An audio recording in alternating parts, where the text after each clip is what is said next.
been beyond my control. So again, feel free though to get up and walk away and get something to drink or whatever you need. As I said before, I met Sam at Northwestern in 1980. We were good friends, and we shared a huge group of good friends that have continued in many ways over the years and sort of grown out to include each other's friends. Sam and I were on the same softball team. We were on the same college bowl, It's academic team. We performed in a play together. But during college, we weren't terribly close. But for 25 years after that, I should say the first 25 years after that, we kept in contact. I lived in New York City for a couple years. We went to many weddings together. We got closer. But it was really here on the Cape where I visited to vacation with Sam and Mary in the past 15 years, where Sam and I became, to use a benighted phrase, best friends. We became terribly close. Sam is someone who had a gift for friendship, though, and I can say with some confidence over the years that he had many best friends over the years. He was a good friend, and it came easily to him. So I'm going to open in mystery to set the scene here in Provincetown. In 2013, he picked me up at the Fast Boat Ferry Landing.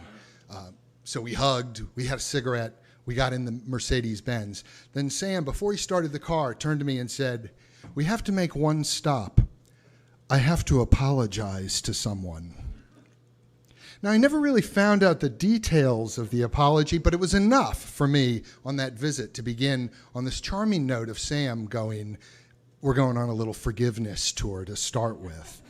So it's always good to start with the inscrutable, I think, in a eulogy. Although I once said to Sam, "Sam, you're inscrutable." And he instantly replied in that Howell way, "Disagreed. I'm eminently scrutable."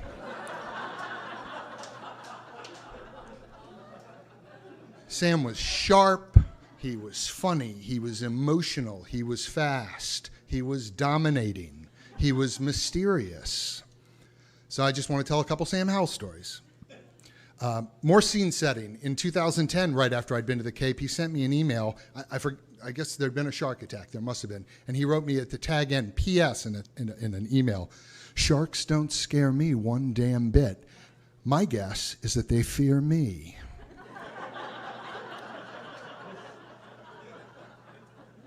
So you want to compose words about a beloved friend, deeply, just beginning to realize how much I miss Sam. But you want to keep it light and have laughter in it. But there was a paradox to me in writing this. Number one, Sam wasn't going to hear it. So how could whatever I say today possibly matter without hearing Sam maniacally giggling in the back, without his stamp of approval, and without afterwards some notes from his acting career? The second option would be, this is the most consequential speech I've ever given or will ever give. As so many of us have already said, we've been touched and changed and somehow improved by Sam. So I have to testify on his behalf and against him at the same time, which, as a lawyer, he would appreciate. I must bear witness to a room full of judgmental mini-Sams, which you all are, while Sam's entire soul hangs over us like a thundercloud, or, more fittingly for the Cape, a billion mosquitoes. Each of us has 1,000 Sam stories, and each one of them is important and real and is a comfort to all of us to share with all of us. Increasingly, I get the feeling that Sam is going to walk around the corner and be there with me, wherever I am. I can practically see him. I can definitely hear him. "Sean Idge, how are you, Idge? Idge." Let me explain Idge. There's no explanation for Idge. Sam created memes long before there was an internet. Sam was the first broadband. Idge, it's yet another thing. He just tacked on the suffix "idge" to words as the mood struck him. I tell you this all because I miss saying "idge," and now you can all say it with me. Idge. Thank you. There'll be more call and response. This is the time for the call and response. Another even more scrutable Sam apology story, the Happy Mainer story. This is back in the 1980s when I too lived briefly in New York City. I had borrowed my sister's red 1972 Chevy Malibu to move from Manhattan to Brooklyn, or Brooklyn to Manhattan. I'm not sure where we were. Sam helped and was sitting up in the front seat with me as we drove back and forth. My sister, who owned the car, loved visiting Maine, and so she had a Happy Mainer stuffed doll hanging from the rear view mirror, a jolly-looking man in a yellow rain slicker and a rain hat, holding a lobster in his hand.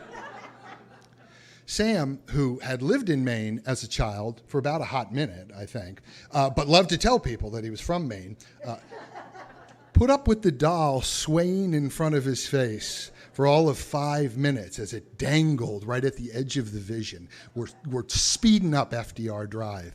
And finally, with sort of a Sam prototypical gargled roar, he ripped the doll off the mirror and threw it out the window into the East River. Over many years of retelling the story, he made me tell it again and again, each time crying with laughter, and then with real regret, and then with laughter again. "I'm sorry, I'm so sorry," Sam would say, spraying tears, guffawing. "Please tell your sister I'm sorry." I already told her, Sam, she loathes you. Well, okay then, fine. Tell the story again, please. So things Sam hated that I know of: the New York Yankees, driving onto the Cape on the weekend, Neil Young, and of course, the Happy Mainer. Again, I wanted to do yucks. I wanted to do funny first lines. I wanted to hear Sam laughing in my mind during a speech like this. But Sam was complex. He was sort of a tragic clown, sort of a comic philosopher, a poet of each dreadful, glorious human moment. When you talk about his conversation with you about Buddhism and the Buddhists, with Sam, you couldn't really tell sometimes. Were you being mocked? But if you knew him well enough and spent enough time with you, he too was sort of tormented by that. Do I believe this? Do I half believe this? When Sam suffered, he 100% suffered. When he triumphed, he 100% triumphed and dominated. When he laughed, it was the loudest laugh in the room. He was unforgivable and totally innocent at the same time. He was incorrigibly gentle and gently incorrigible. He was tender. I remember him weeping at Joe and Donna's wedding in California in the mountains, leaning against a split rail fence as the vows were spoken. He cried at my wedding. He probably cried at yours if he was there. He was funny. He was blisteringly honest. He was at once too hard on himself and too easy. Long before Sam met Mary, when he was unhappily single briefly, some period, Sam once confronted me and my wife, Amy, and I have to do a little bit for this. He said, "How did you get her and I got nothing?"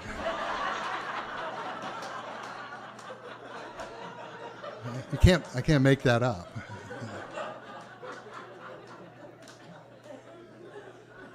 But the serious side of that is, he once wrote to me a quote from a book. I'm not sure what the book was, and I don't have the exact words, but the gist of it was, you say things to yourself, you tell yourself things, and you criticize yourself, things that if someone else said them to you, you would knock them down to the ground for saying that to you. He was tough on himself. He was gimlet-eyed. He was baby-faced. He was benevolent and ruthless. Another inscrutable possible laugh line. For some reason, I think it was in New York, I believe, Sam had us all chanting for a while, "Hatred and loathing wells up in my soul. Hatred and loathing wells up in my soul." we all chanted it because Sam had chanted thusly, and therefore we were going to chant along with him. Another funny quote from him from a letter where he described playing racquetball with Ed Simon, Paul Simon's younger brother, late 80s, this is a while ago. Sam describes dominating Ed Simon. Simon was, quote, a runt of a man, no more than 5 feet tall. Sam then imagined the Simon family gathered every Thanksgiving, quote, a tiny family picking and chirping away over a Cornish game hen.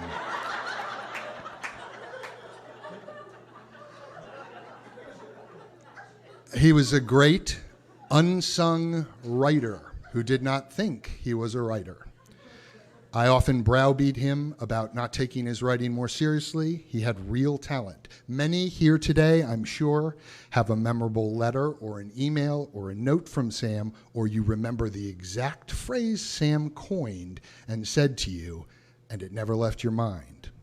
Sam didn't write or speak as much as he engraved his words. They were important. They were meant to last. He loved words. The concentration and care he brought to his punning powers was excessive. You can never hear the Marvin Gaye song the same way again if you have ever had the luck to hear Sam pontificate on the lyric, "Sexual healing is good for me."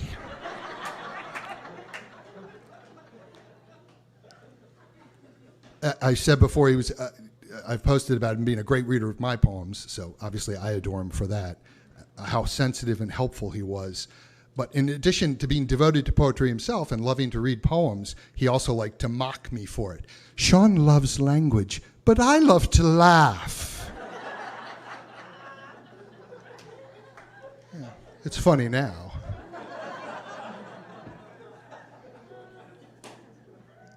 So a quick short poem by Sam, a limerick. Are the children? Yeah, the children are still here.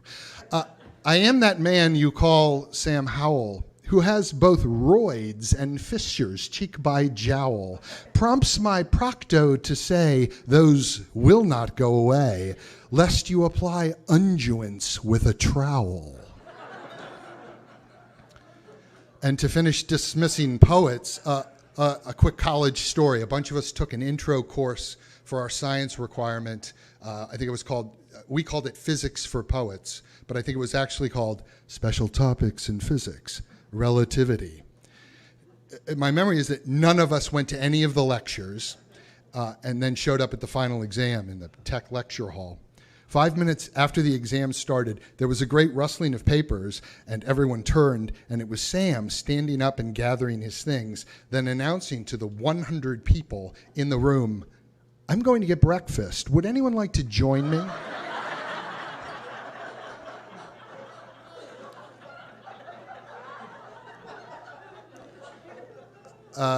I'm not a real actor. I'm a writer with actor friends, but Sam was a great actor, and I had the luck to perform with him in a play at Northwestern, What the Butler Saw. And I'm going to give you a visual image now. You'll have to imagine him playing a cop, a drugged policeman named Sergeant Match, who was dressed in a leopard skin dress, walking across the stage going, "I'm ready to be examined when you are, doctor." That's a little weird, that one, right? Sam once wrote to me, "Please come to visit me soon. I'll bum you out in person." Live, it's even better, like theater, in which I am be-degreed. People have already talked eloquently about his intelligence. I found him one of the smartest, if not the smartest person I'd ever met in my life. There was no BSing Sam, even though he loved BS. You couldn't really fool him. He had a good sense, I think, with his friends on homing in on what was the matter with you, even if you represented that nothing was the matter. Sam had a good sense of that. I loved the talk about Sam at work. I heard from years from him what a dominant attorney he was and how he was 10-0, or he always had a football record for his record. But again, I'm almost done. I'm trumping him as a writer. Another thing he wrote to me once: I'm working arraignments. An 18-year-old little fucker won't stop talking. Asks me in the pens if I have a scrunchie for his hair or if I have access to one. Do I look like I have access to hair scrunchies?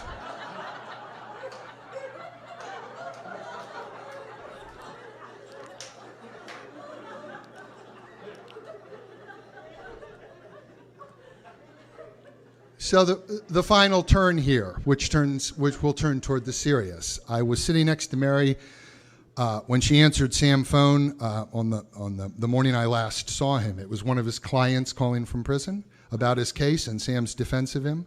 Mary explained Sam was in the hospital and was very sick, and the guy said on speakerphone, "Is he okay? Can't I just talk to him?" And I know Sam would have taken the call. He's the guy you wanted in your court. You wanted him to be your lawyer. He once said to me in an email, "How many things can a man give up? What truly will I do with all my free time? Why do trees grow so tall?" And indeed, he outgrew us all in a way. He grew right off the scene. I don't really know how to end it, and it's enough to bring Sam back to life for you, but I'd like to read a poem that he adored about a dog, which for years was on the refrigerator in Truro, if that's okay. The House Dog's Grave by Robinson Jeffers. I've changed my ways a little. I cannot now run with you along the shore in the evenings, except in a kind of dream. And you, if you dream a moment, you see me there. So leave a while the paw marks on the front door where I used to scratch to go out or in, and you'd soon open. Leave on the kitchen floor the marks of my drinking pan. I cannot lie by your fire as I used to do on the warm stone, nor at the foot of your bed. No, all the nights through I lie alone. But your kind thought has laid me less than 6 feet outside your window where firelight so often plays and where you sit to read. And I fear, often grieving for me, every night your lamplight lies on my place. You, man and woman, live so long, it is hard to think of you ever dying. A little dog would get tired living so long. I hope that when you are lying under the ground like me, your lives will appear as good and joyful as mine. No, dears, that's too much hope. You are not so well cared for as I have been and have never known the passionate, undivided fidelities that I knew. Your minds are perhaps too active, too many-sided. But to me, you were true. You were never masters, but friends. I was your friend. I loved you well and was loved. Deep love endures to the end and far past the end. If this is my end, I am not lonely, I am not afraid. I am still yours. Sam was larger than life. I'll take it a step further. Life was smaller than Sam. And he quit the scene, so. A great German poet once said, and this is finally and actually it, whatever tears, Sam would like it because it's a mixture of highbrow and lowbrow. Whatever tears one may shed, in the end, one always blows one's nose. So let me end with that. Thank you all so much. Thanks for Mary and for the family. And done.